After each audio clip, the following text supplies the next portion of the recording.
Our gospel today is from St. John. More than any of the other gospels, St. John relies heavily on symbolism. The thing that is described is always important, but the context, the way in which it happens, the different ways in which Jesus alludes to things, also very important in the Gospel of John. So what's our context? The context is a wedding. Well, marriage is the thing, as the church says in the marriage ritual, that is given to us in Eden, but is not destroyed by original sin or washed away by the flood. It's the one blessing we have from Eden, other than life itself, that is not destroyed by sin or washed away by the flood. Marriage, in that sense, represents the best of humanity on its own before Christ. So we have here the context of a marriage, this original blessing from God, this thing that's given to us that we haven't lost, this one blessing that we still have before Christ. And then we have the ceremonial washing jars. These represent Judaism. It is the religion given by God to His chosen people of the Old Testament. It is the worship of Almighty God, but it is also clear, by the time we get to the time of Jesus, that Judaism is unable to save. Its purpose is to teach obedience to God. Its purpose is to prepare people for God. Its purpose is to teach them this is what it looks like to worship God and to follow Him. But all of that worship and all of that following and all of those temple sacrifices, none of it is ultimately able to save. And so what we see in a wedding, a Jewish wedding, an observant Jewish wedding where they're doing the ceremonial washings, that has run out of wine, is a symbol of an exhausted humanity. This is humanity who has done its best to date. This is a joyful occasion, this wedding. It represents the best that humanity has, both naturally in the marriage and religiously in Judaism. And yet it's exhausted. It's run out of joy. Wine always represents joy in the Scriptures. It's run out of joy. Humanity is desperate for true salvation. Desperate for Jesus to come. For the joy that they have run out of. And let's be clear, this was not a poor family. They didn't run out of wine because they couldn't afford it. These stone washing jars, 20 to 30 gallons. Imagine 20 or 30 gallons. About half of a 55-gallon drum. Made out of stone. You have to carve that out. It's not clay. It's not glued together. It's not plastic. You have to carve out a 20 to 30-gallon jar. That's a very expensive thing. This is a wealthy family having this wedding. Or at least they're going all out in extravagance. They didn't run out for lack of trying. They didn't run out because they couldn't afford it. They ran out because John is giving us the symbol of an exhausted humanity. The solution, of course, is Jesus. Jesus comes. By inviting Jesus to the wedding, this exhausted humanity naturally at its best in this wedding, humanity religiously at its best in Judaism, finally has the joy that it's been waiting for. By inviting Jesus in, finally they have what they need. And it's not just replacement wine. It's not just, marriage used to be great and then we kind of got bored of it. It's not Judaism used to be incredible and then we just got bad at it. This is the best wine. This is the new wine.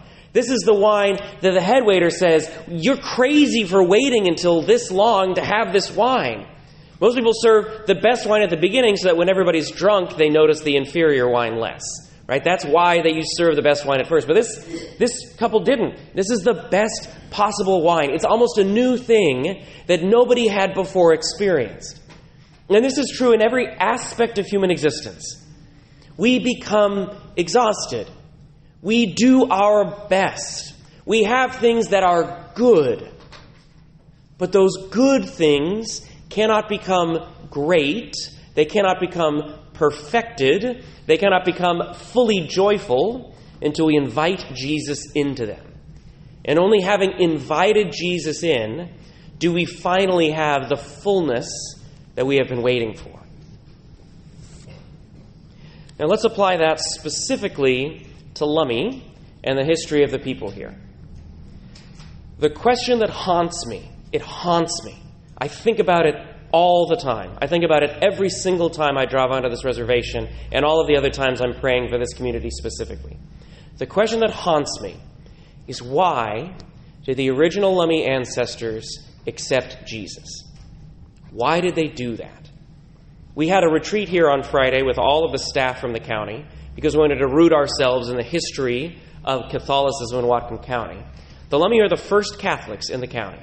We think that they might have been asking for a priest as early as the 1830s, and we know Father Charus established a stable Christian community here in 1861. That's before there were very many white settlers in Whatcom County. You could say some Native Americans in the United States accepted the faith because everybody around them was Christian and it was just politically easier to get along. That is not true here. The Lummi ancestors accepted Catholicism. They accepted Christ on their own because they wanted it. And I want to know why.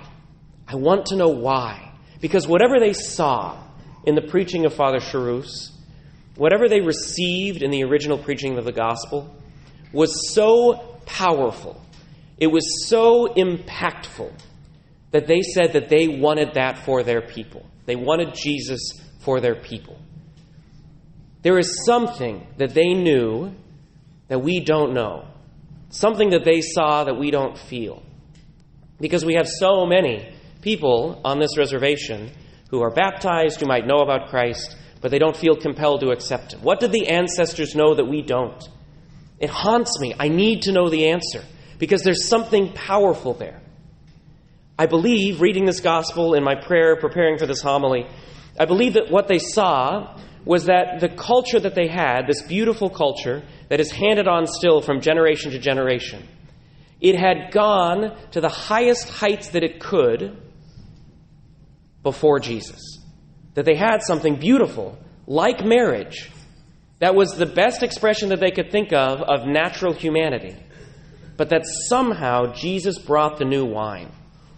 That somehow Jesus brought something new and beautiful. Not to replace, note that with the Jewish washing jars, they are filled to the brim. This is another John symbol of filling up Judaism. It's not a replacement of Judaism. The ceremonial washing jars are not cracked, they are not broken, they are not thrown out. They are filled to the brim with water, and then that water becomes wine. Somehow the Lummi ancestors knew that their culture, their wisdom that they were handing on, filled to the brim, could be transformed into something even more beautiful with Jesus. And I want to know what they saw and what they believed. At this point, because I don't have that answer, because it wasn't written down, we don't have very many accounts of why they chose to believe the gospel so early, I just have to trust them. I have to trust that what they saw, what they chose, what they accepted, they knew what they were doing. That their wisdom was powerful. And that by accepting Jesus, they were making the right choice for their people. And by handing Him on, they were making the right choice for their people. Now, I have been the pastor of Lummi now for 6 months. It's not a lot of time, but I've been going to a lot of funerals, and I'm very sorry to everybody who's affected by that. I think we should particularly pray for the James family. They've lost a lot of people in the last month or two. I've been going to a lot of funerals. I've been doing a lot of listening, and I've been trying to do a lot of learning. And what I've seen is family speakers and elders trying their best to educate the next generation. My family is Anglo-German. We don't say anything out loud. If we think something, we bite our tongue and we just simmer on it for a while. But my experience of Lummi funerals is that is not true of this people. They say what they're thinking. And the elders particularly are not afraid to try to instruct the next generation. I see many speakers and many elders get up and talk specifically to the young people. And they say, pay attention. Pay attention to what we're doing. Because this is what we were taught. This is what our people do. And they say many things. They say it about how to comfort people in times of grief. They say it about leaving the loved ones in the cemetery, that's as far as they can go together. This is wisdom. This is good medicine, right? This is important stuff. That wisdom is important to hand on. And I see that happening here at Lummi. But my challenge is, where are the elders saying the same thing about the faith?